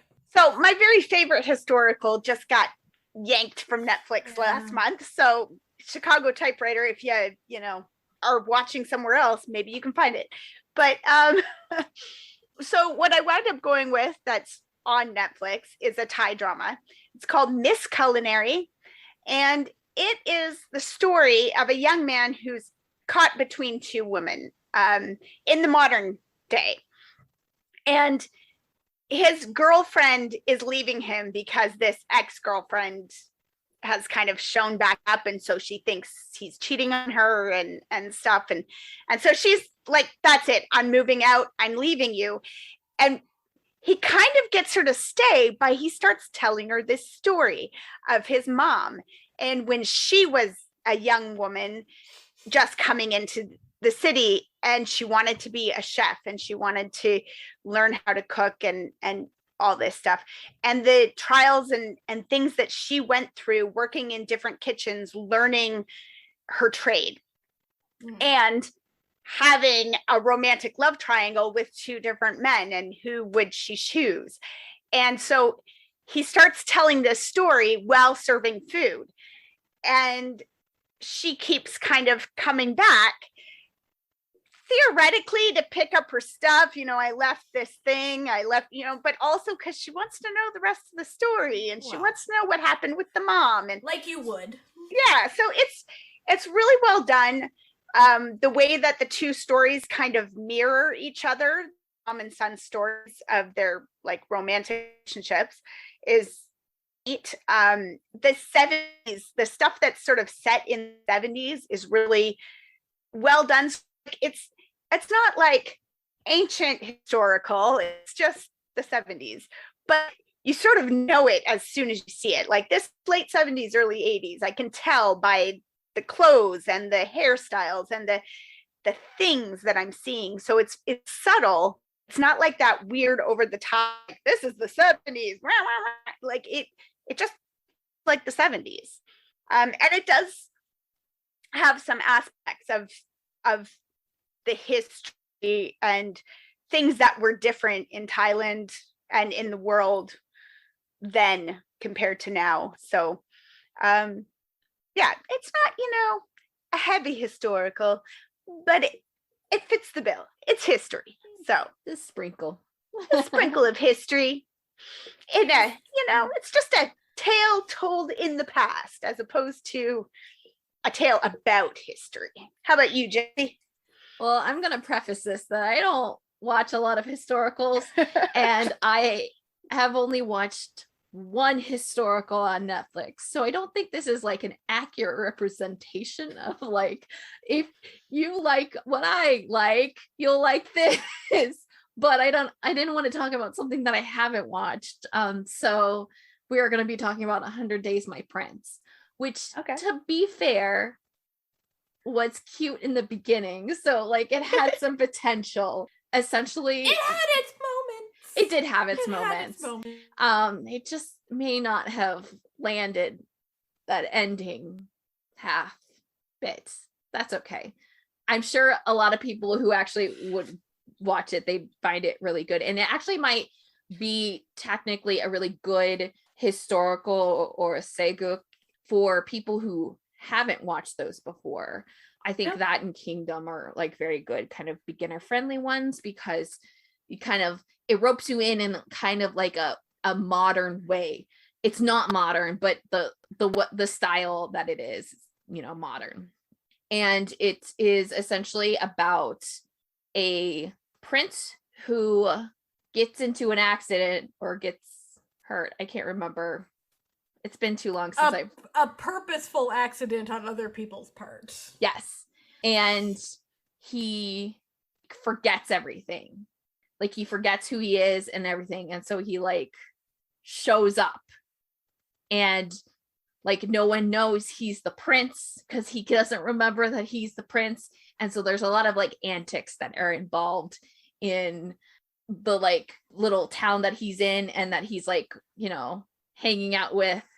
And how he doesn't know how to do any normal human thing. So that's like the biggest thing is that like he's still a prince, like deep down inside he's still a prince. So he's like, you know, still like a lover of the fine arts and the like fancy expensive things, but like he can't tell you his name or like why he's there. It's got like a really good little found family that they have going on with the group that kind of takes him in, like this like ragtag off the wall people who would never be hanging out with a prince type group. And it gets a little bit like darker and more into like kind of like a more court intrigue and politics and what you would expect from like a historical towards the like latter half of it. But the kind of first half kind of gets you in on a, like kind of like a rom-commy feel to it, or at least like a comedy feel to it. It does have a lot of comedy, and there's a good cast of characters. The lead who plays the prince is this guy. His name's Dio. He's incredible. He's a favorite in Natalia. I mean, he's a favorite of all of us, but he's hers. He's a big favorite. Big favorite. And he's also a very well-known person because he's in a very, very well-known K-pop group. And the female Nam Ji-hyun, she's also very big, especially now. I think she's like gotten more and more popular just, in the past like 3 or 4 years. I don't know if she's in any other dramas that are on Netflix. She's one of those actresses who kind of goes throughout genres. So yeah, and then also just as an aside, all of the like town folk and all of the like side characters that you see are all like side characters you see in every other drama too. So that's kind of nice. It's like, oh, the cast of characters that we always see, except for that guy. Now he's in a historical costume. It's historical garb. Got it. Yeah, it's quirky and cute. Like it does have it's nice. It has its moments, and I think on the whole, it got a good reception and well received by people. So I think out of this podcast, the person who watches the most historical stuff is probably me, but I think I just watched the most in general, so it was bound to happen regardless. Historicals are up there on your list of things you enjoy. I do really love historical stuff, like, and have my entire life. So, like those cheesy historical romance novels. Yeah, I'm into that shit. So anyway, but what I picked was not actually like a particularly like cute, sweet historical at all. I went for like a pretty accurate, heavy historical, and that is Mr. Sunshine, which is I think one of like the earlier. Not what it sounds like. No, the title very misleading. Also, I think they should have gone with a different title, but that's just my own personal opinion. So it basically takes place in the early 20th century. And it is about a Korean man who had gone to America and been raised in America, who returns with the Korean army, or not the Korean army, who returns with the American army as sort of their translator, but he also is a member of the military during basically, so if you don't know a lot about Korean history, just know that Japan invaded many times and did a lot of terrible things. And this was at the height of some of that. And he sort of becomes embroiled with Korean freedom fighters who are fighting against the Japanese occupying forces at the time. And then also, falling in love with a beautiful young woman. It is really well done. It's nuanced, it's beautifully shot, the costuming, everything is absolutely fantastic. The acting is out of this world. They even got, and this is rare, I'm gonna be honest, this is rare when you're watching game stuff, they got competent English speaking actors to play Americans. I do want to mention something. The lead actor in that show, in Mr. Sunshine, if by chance you've seen, oh my gosh, the fact that I'm blanking on this, Gangnam. My idea is Gangnam Style. Gangnam Style. Yeah. So, Gangnam Style. He is in the music video. He's in the music video. That you're He's gonna a say very- something else, and I was like, oh, and you probably don't know it, so that's fine. Fine. Don't worry about it. Don't worry about it. He's a very well-known Korean actor. Very like high I just profile. feel how can I do this? How can I do this? Just do it. Just go. Just say it. Say what's If in your heart. you Google him. no, yeah, Google him because you know him. Yeah. The Yes. purpose of this podcast, while we're doing it now, you know him. That's Yeah. all I'm gonna say. Yeah. The show is excellent. It's a little bit of a hard watch, but in the same way that watching like World War II stuff is a hard watch Mhm. because you know things don't end well for a lot of people involved, but it's very wonderful. And it gets 2 big old thumbs up from old Natalia, who actually loves historical stuff. So if you're looking for heavy romance, this ain't it, Chief. This ain't it, okay? Like, it's real slow burn on that front. The yearning is there, but go elsewhere if you want the romance. If you want the historical knowledge and, like, you know, the sort of freedom fighter angle, this is a show for you. I also think it's good in like the sense that it's like a really good epic historical. Yeah. Yes. And it covers a long period of time. It's not just like a 2-month period, like it's several years of things happening. Yeah, and I really do think that like out of like a lot of the historicals, this is the one, if you are like a history person, that you would like be more inclined to watch than some of the other ones. I see. So your my favorites on here. suggestion is rookie historian Gu Hei Rung. Thank you. So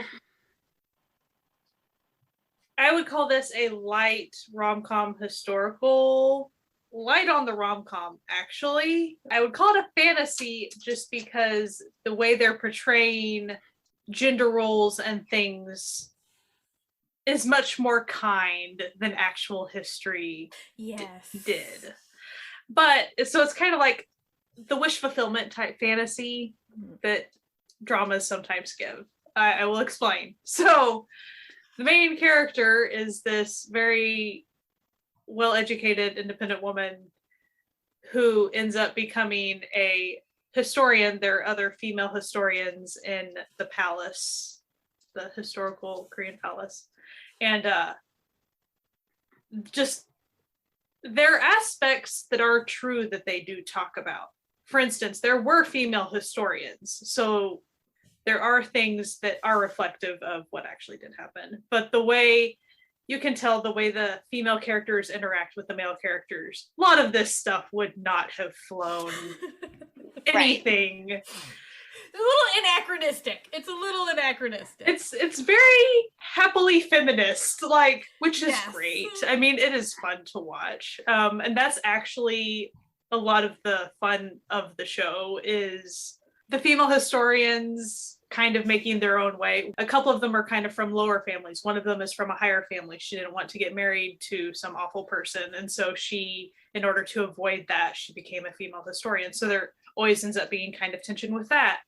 And she's very, very smart. And so she would help kind of with the political intrigue side of things. So on the romance side, you have kind of a long lost prince who's kind of a little doofy. Poor kid is very naive. And so, of course, like the somewhat sarcastic main lead female ends up being around him a lot. And so kind of trying to teach him how to be a person and kind of be more aware of his surroundings and know what's going on.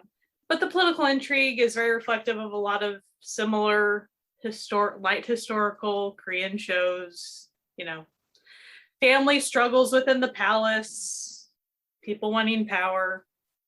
But a lot of it actually just comes down to historians were there. This is accurate. Historians were there to record history as it happened, but that always became an issue if something bad happened within the palace and the palace would want it taken from the records. So it became to where historians would die for that. They would be like, no, I'm not going to take that away from history. You did these things. People in the future need to know that. So that actually does come up. So there are serious aspects. It's actually like super cute. It's fun. there are intense moments. I really enjoyed the female historians and the friendships that they ended up having and all that. I think a lot of people would enjoy it. Plus, like, the Lost Prince kid, he's cute. It's fun. He's in other things if you get into other dramas. So as the lead is too. The female. Yeah, the lead is too. Yeah, she's in a lot of yes. on Netflix. She's in on things Netflix. on Netflix. And I think that's a fair thing to look at too. Just like you sort of mentioned it at the beginning there, Sky, that like historicals, there are sort of like the dark, serious, more realistic historicals, and then there are the lighter, more, like you said, rom-com-y ones. And you don't always know what you're getting when you go in, but usually you can tell because like the costuming will be darker on one, and the costumes will be lighter and brighter and more funky on it's more. It's pretty easy to tell what kind of. Usually, sometimes you get historical you're getting into. Sometimes you get got, but like generally speaking, there are lighter ones and heavier ones, so you can probably find one that suits your purposes. I will say, even a light historical, you're always going to have the historical, someone's going to probably die. Like, that's just the way there's still going to be death in politics. But it might just be some super side character. But there's always going to be the threat. There's always going to be the threat of like, it's the palace, anyone could die. Like, that's always the thing. The setup of like the palace will always be the same. And so your like right-hand person is always going to be the one to try to overthrow the king, because that's what always happens in real life. So like they just keep it. And even in the more rom-com-ish ones, they might not wind up together. It might not be full rom-com because sometimes politically that just can't happen. So like prepare to sometimes maybe be a little disappointed in your ending. But sometimes not. If you're going light historical. Sometimes not. Sometimes not. So sometimes no. You're not. It's the gamble you take. I guess you'll have to watch to find out. Okay, as a final little like recommendation, we're each gonna just quickly do one that either was in didn't really fit in any of those, or we had another one there, but just a drama that we really like and would recommend. So I'm gonna go with Prison Playbook. It is a really, really good story. I started out by saying I really like sports stuff, and I haven't really had any sports, so I thought, okay, I'll pick one of the sports ones. Prison Playbook is the story of a baseball player, very popular, very famous pitcher, who goes to visit his sister one night and finds her being raped, and chases the guy down and beats the bejeebers out of him, and the guy goes into a coma, and ultimately, it's not a good situation. The court system decides to make an example of him, so he goes to jail. He's a little bit of an odd character. He doesn't always seem like he knows what's going on. He kind of seems dumb sometimes, but that's one of the beauties of the show, is that a lot of the time when you think people are pulling one over on him and he's not getting what's going on, he will turn it around and you're like, oh, he knew exactly what was happening and he fixed that good. It has some darker themes. One of the main things in it is that his best friend from high school that he used to play ball with is a jail guard, and he gets transferred to his jail so that he can look out for this guy, because he knows the kinds of things that happen in jail. So he specifically asked to be transferred to that jail penitentiary so that he can keep an eye out for his buddy. And in the meantime, like, he's only supposed to be in jail for 1 year, maybe 2. And so they're hopeful that maybe he can get his career back, but he's also suffered an injury to his pitching arm. So the prison guards all set up a system to help him rehabilitate. So it has that sports aspect, but it also has the found family of, his cellmates, and some of the cellmates are nicer than others. And it's a really good story. It does a lot of things that you don't expect. It's funny at times. It's sad at times. It's overwhelmingly just a really interesting story. It's one of my favorite dramas. It is the Korean drama called Save Me, The Murder Unit, which is Natalia and I. We have a full dedicated, we had a We had a name for the Murder Unit, whatever. We have like a full dedicated episode on it where it's like a spoiler episode on it, but basic rundown is it's about cults.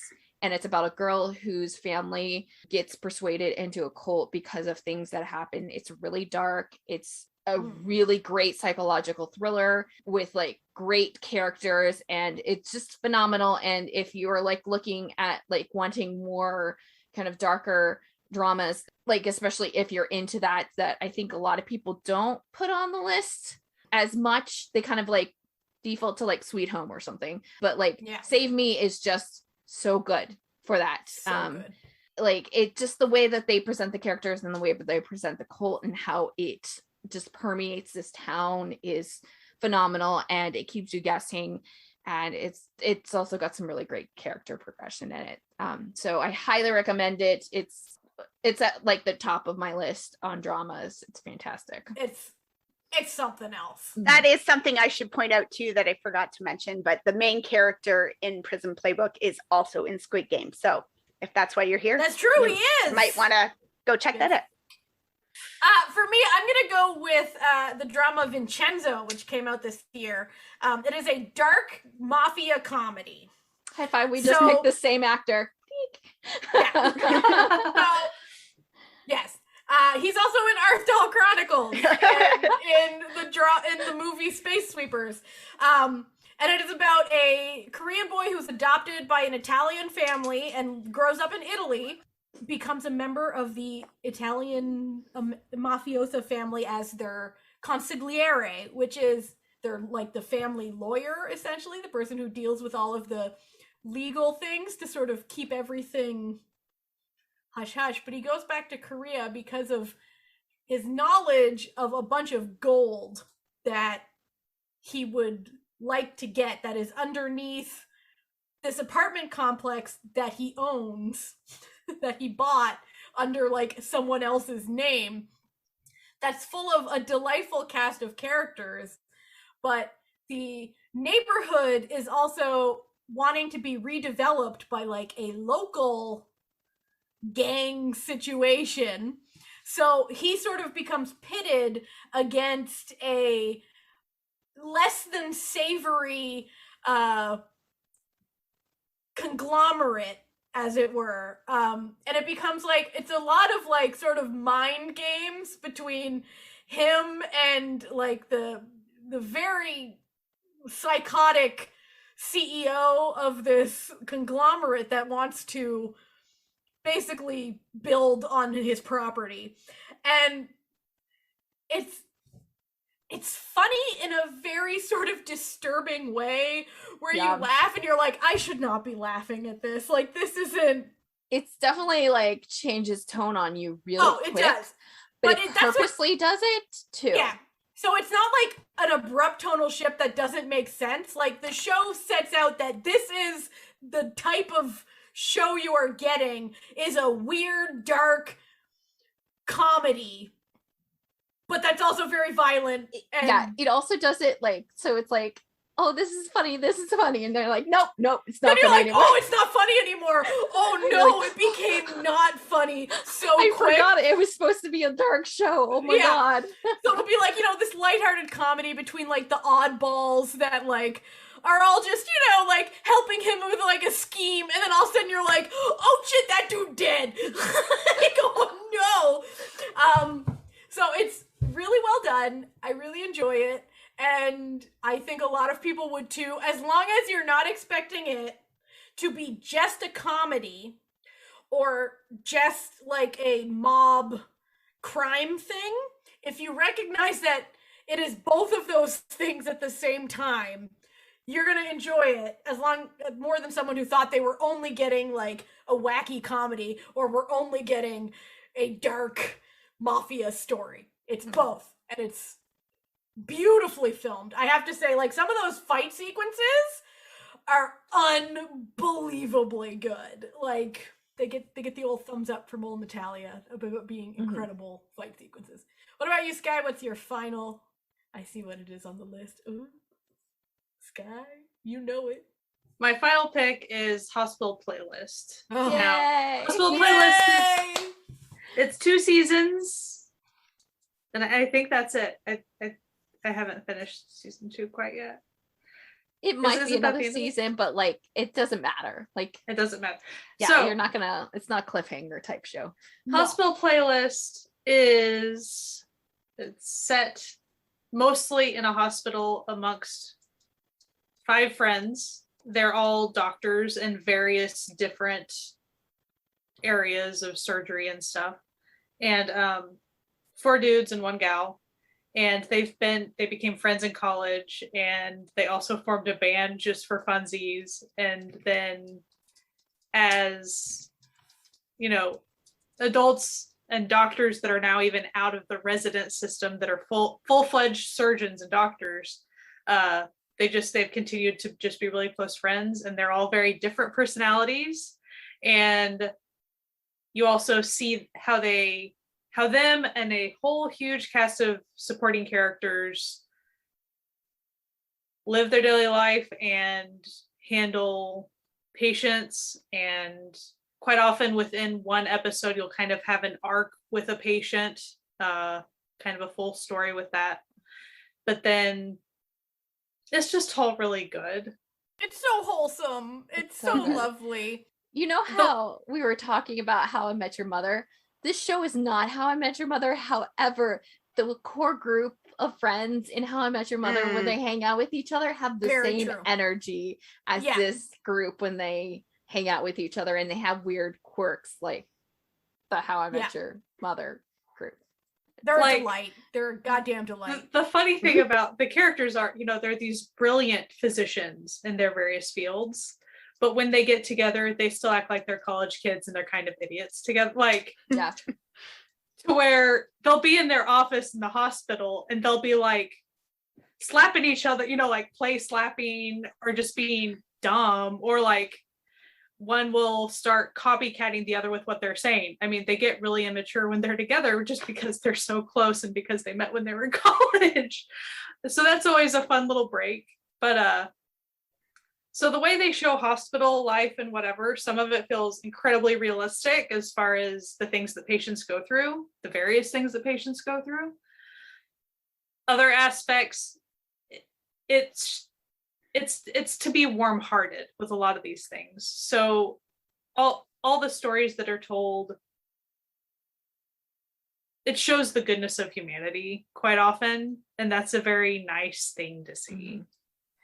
You're not going to see, here's an awful doctor doing awful. That's not this show. It's showing medical workers, doing their best to help patients, and patients usually being very thankful. Like, overall, that's the tone that you get. And in this day and age with the pandemic and all types of other things, it's just a very nice thing to watch.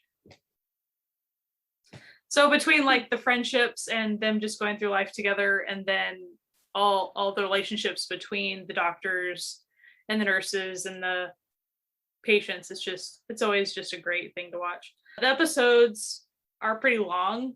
The lengths change between the 2 seasons a little bit, but season 2 definitely gets longer. So, but the thing about it is it passes quickly when you're watching it. It really does. Didn't season 2 have fewer episodes too, though? I feel like I maybe don't it had remember. fewer episodes, but longer episodes, but maybe not. Maybe it was just people suspected that it was going to. Maybe You they don't feel the time passing when you're watching it. There you go.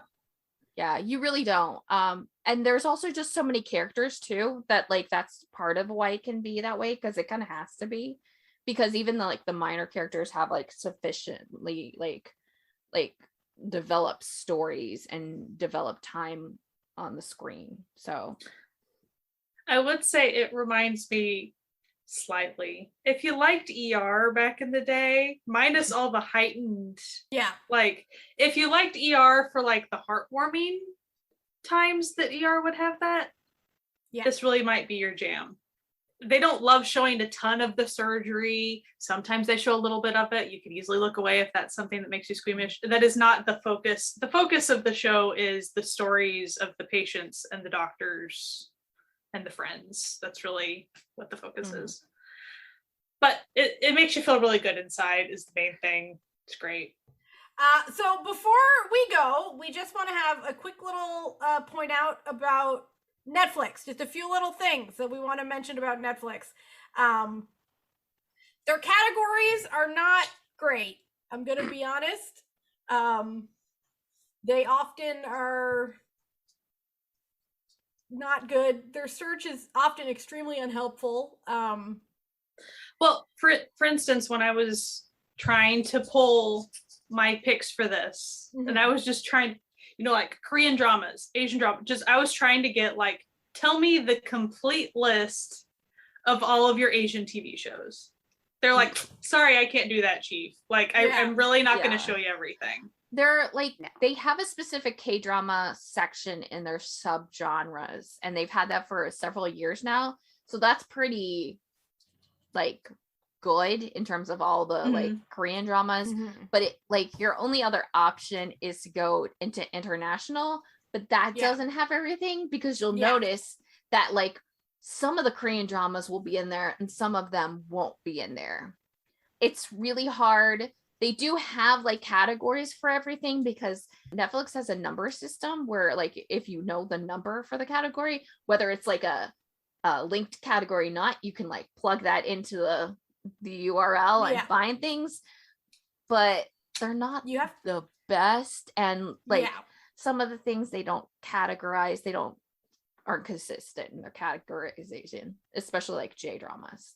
It's just all over the place. Even if you look up like Asian TV drama, and then all of a sudden you see like, no, that is an American drama. That is not an Asian TV drama. It'll be like an American drama with an Asian person in it. Like, okay, no, like that's not quite what I was looking for. Like, Or thanks it's for the like, representation, but that's cool, not quite what I was I'm looking glad for. that Asian drama watchers watch this American show, but that's not what I wanted. Yeah. That's part of the reason why we were trying to give you our suggestions, because if you are starting out, it is very hard to find unless Netflix is choosing to push something towards you. Sometimes it chooses to. Yeah. And if you're like following Netflix socials, they have been lately very like, if you like Squid Game, you might like this, or if you like, swoon-worthy dramas, you might like, and then those of us in the Asian drama watching community are looking at these going, are you on sure drugs, Netflix? Are you sure about that? Also, I know for right. a fact that the categories that they have are actually more for internal use than they are for people looking at it. So when they say swoon worthy, it holds much more of a thing for internal Netflix people who are working on the site or working on like categories or whatever. Then it's like secondary thing is that people see it and use it as a guide. It's actually more for their employees. It's really weird. That is really weird. Like, why? That's such a strange choice. It has to be that it's like a form of data tracking that like makes it easier, because like you can separate things more. I don't know. Yeah, it's definitely because of like data. Well, like if you think about it, like nobody really calls thriller cerebral except for Netflix, and if that's a way to take that and have like a very good like aggravation of like who are watching those types of things, even if they're not like specifically searching for thrillers or whatever, So that was just our little aside to not always trust Netflix recommendations, but we are not going to steer you wrong. We like giving legit recommendations. So so thank you for listening. If you're a new listener, like, welcome. We have so many episodes that you can enjoy if you're new to your Asian entertainment journey. We got your back. We also have, if you're interested in going outside of Netflix for your Asian entertainment enjoyment, you're in this to win it. If you've decided, yes, this is my new life now, this is the existence that I am going to be now, we have an episode. It will be linked in the description if we're on YouTube, but on our website, certifiednews.com. It'll be there. That has basically a guide to all the different current streaming services as of this summer when we made it, and what they offer and what might work for you if you want more of this good stuff. And some of them are free, by the way. Mhm. They're not Some all are paid free. subscriptions. Yeah, so we got the goods, okay? We got the good info. In addition, if you want to come hang out with us, we are having and like just sort of get to know us more. We always love new people. You can come back. We're having a live stream on our YouTube channel. It's always at Certified Noonas on the 30th, on October 30th, a little Halloween live stream. We're going to be talking dramas. We're going to be talking music. Probably We talking may about have- something random because that's We- Yeah, We'll you be never know talking. with us. We'll be talking. We may have pets in Halloween costumes. I know I will have a pet. in a Lizzie, do you Halloween hear that? costume. So just if you're into that, we got you, fam. We love seeing you there. In addition, we have a found family because that's our favorite genre, and that is what we call all of our people who support us on Patreon. If you like what we're doing, you can go to patreon.com/certified Noonas and become one of the found family, where we put up stuff that gets cut out of the episode, or stuff that we just go off on little tangents that have nothing to do with the episode, which happens more often than we care to admit. And we have movie nights. We have little extra things over there. So we love all of our found family. We think they're the best. So we are on Twitter and Instagram mostly. We're on like all the social medias, but Twitter and Instagram's really the chef's kiss of where we spend our bulk of our time. It's always at Certified Noonas. And again, you can go to our website, certifiednoonas.com, to find all the links to everything that we talk about. You can listen to us wherever podcasts can be found. And we welcome to your new Asian entertainment life if you are new to the game, as it were. Anyway, we hope you have a fantastic week. You explore some new recommendations in the international section on Netflix, and stay safe and keep enjoying Asian entertainment. Bye. Bye. Bye.